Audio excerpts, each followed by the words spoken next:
Aí um lance que o Pedro Raul não executou bem o movimento, né, de cabeça. Tem até um agarrão ali do Matheus.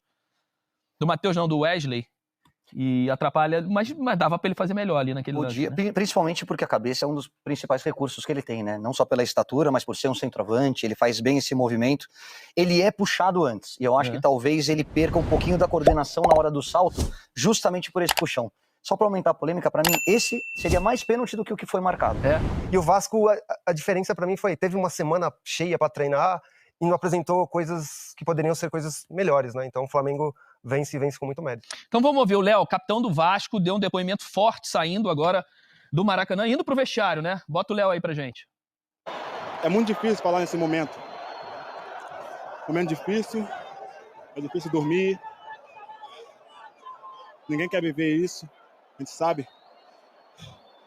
É muito complicado viver quando você não ganha jogo. A nossa vida é isso aqui, a gente corre por isso. Corre para dar alegria para o torcedor, corre para os nossos familiares, corre pela nossa instituição que é muito grande. Hoje é só lamentar e pedir desculpa ao torcedor. O que você acha que não está funcionando, Léo? Ou está funcionando e por outras circunstâncias as vitórias não estão vindo? É muito difícil falar nesse momento sobre o que está e o que não está funcionando. A gente vai esperar para ver o que o professor tem para falar.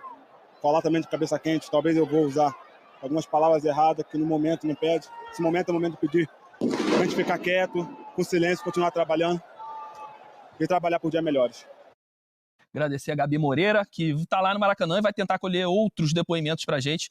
Eu gosto muito do Léo. Primeiro, depoimento forte, mas consciente, né? Tranquilo, tentando diminuir um pouco essa temperatura de final de clássico, de uma derrota tão dura.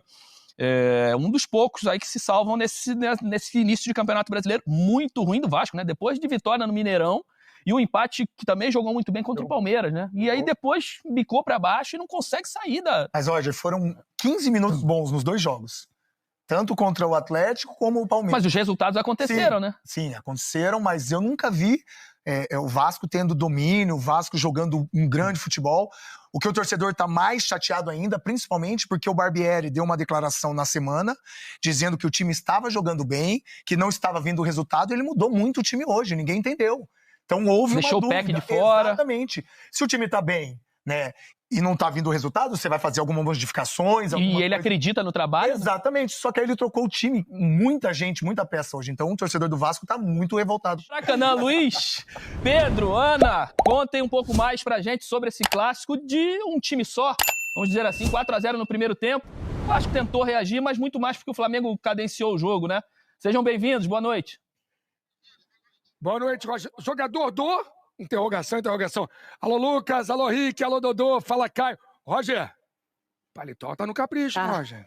Depois eu vou falar que eles cornetaram, hein? Da camisa zebra.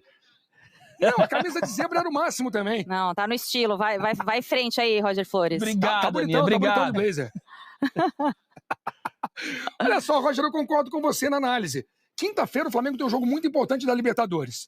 O Vasco tendo que mostrar alguma coisa. Pode tomar 4 no primeiro tempo.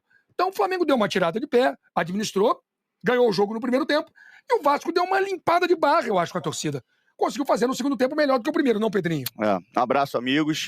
Mas a gente esperava um pouquinho mais do Vasco, né? Porque teve praticamente a semana tranquila para trabalhar e os mesmos defeitos continuaram aparecendo, né? O Vasco até... Uma escalação diferente. A questão da escalação, ela é até subjetiva. Acho que o Peck poderia ser titular mesmo, começar o jogo. Eu tô com o Richarlison nessa. E durante o jogo, quando ele bota o Barros e perde o Barros... O Orejano não funcionou.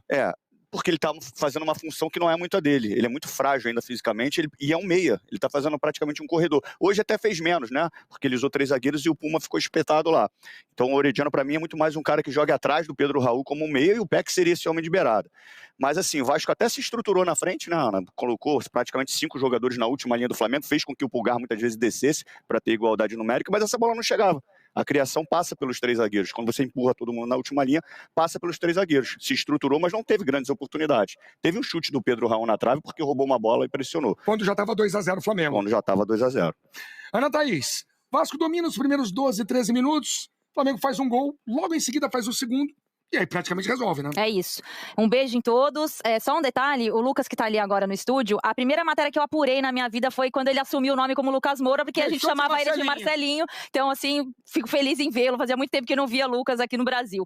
Bom, eu acho que é o seguinte, Luiz, concordo muito com o que o Pedrinho disse. Teve uma frase que me chamou muita atenção em relação ao Barbieri, né? Que ele falou pra Gabi na entrevista que ele iria propor o jogo. E aí, automaticamente, a gente olha quem são as equipes que tentam propor o jogo contra o Flamengo. E mais recentemente, a gente viu o que aconteceu com o Fluminense. E, óbvio, o Vasco é um time muito mais frágil. Aos 8 minutos, o Vasco dominava a partida, mas teve um contra-ataque do Flamengo que acabou não terminando a finalização, só que mostrava um espaço no meio-campo. E aquilo ali me chamou muito a atenção. Falei, bom, se o Vasco vai propor o jogo e o Flamengo vai jogar ocupando espaço, tentando sair na transição ou no contra-ataque, esse meio-campo eu acho que não vai dar pé. Porque o Arrascaeta joga muito por dentro, o Gerson joga de fora para dentro, tinha ainda o Pulgar que apareceu como apareceu na finalização, e aí o Gerson chamou o jogo para ele, fisicamente o Flamengo sobrou durante todo o jogo, principalmente no primeiro tempo, e com uma atuação de gala do Gerson, controlou o primeiro tempo inteiro, e aí foi melhor, fez os gols, participativo, e aí o Flamengo descansa mais no segundo tempo, o time perde um pouquinho ali em qualidade, acho que também pelo desgaste, o Vasco tenta melhorar, mas ainda é insuficiente. A ladeira para subir do Vasco é mais difícil.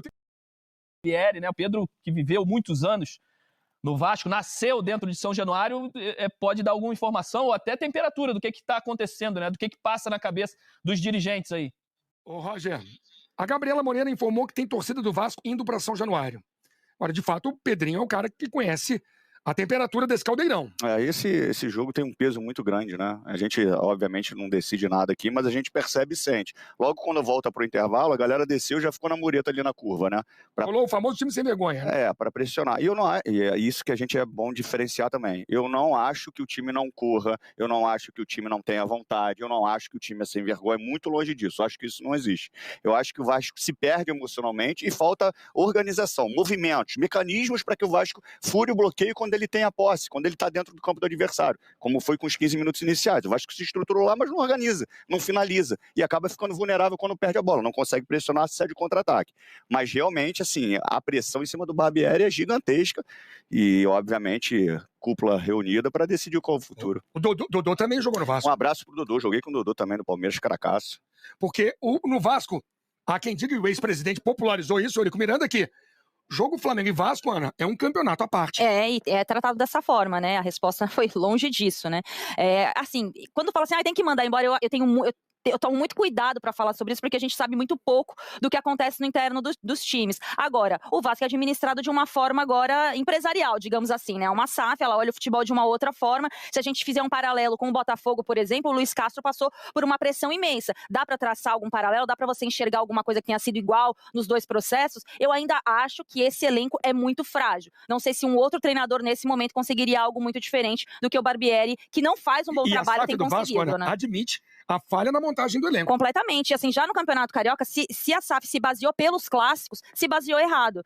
Então, acho que essa é a conta que dá para fazer nesse momento. É muito incipiente, né? A gente fala de um time que também se desfez de algumas peças, passa por uma grande reestruturação, mas na hora de olhar para o mercado, para um começo de campeonato, eu lembro que tem uma entrevista, inclusive, do Brax, que ele fala que para o Campeonato Brasileiro, esse elenco sustentava. Não sustenta, né? Ele já disse que precisa de um 10. Roger, Caio.